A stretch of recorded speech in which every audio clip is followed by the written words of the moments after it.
আমি একজন প্রবাসী থাকি, অনেকটা বছর হয়ে গেছে গা। থাকি 4 দেওয়ালের মাঝখানে, কিন্তু আমার এই জায়গায় কেউ নেই। কিন্তু আগে না অনেকটা কষ্ট হতো, এখন আর কষ্ট হয় না।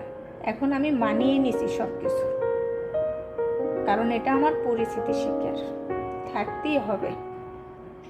তো আমার কষ্ট হয় তখন, জানেন, যখন আমায় কেউ বলে না যে তোমার ফ্যামিলি কেমন আছে, তোমার বাসার থেকে উনি কেউ ফোন দিছে, তখন কষ্ট হয়।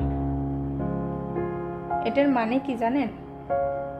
যখন দিন যায়, রাত যায়, সপ্তাহ যায়, মাস যায়, কেউ একটা ফোনটা জিজ্ঞেস করে না যে তুই ভালো আছো, তুই খাইছো, তোর শরীরটা ভালো আছে, এই কথাগুলি আমার কেউ বলে না। তাহলে আমি কি করে বুঝবো যে আমার আপনজন আছে? আমি মনে করি আমার কেউ নেই। আমি বলতে আমার কেউ নেই, এক আল্লাহ ছাড়া আমার আপন আর কেউ নেই।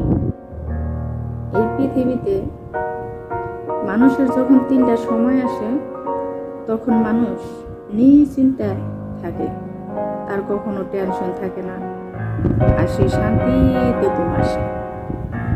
নিজের নিয়ে কতটা ভাবে না। যখন মানুষ মায়ের কোলে থাকে, তখন শান্তিতে ঘুম আসে, তার কোনো চিন্তা নেই। আর 2 নম্বর, যখন বয়সটা বাটি করে যায়, তখন তার কোনো টেনশন থাকে না, সে শান্তিতে ঘুম আসে।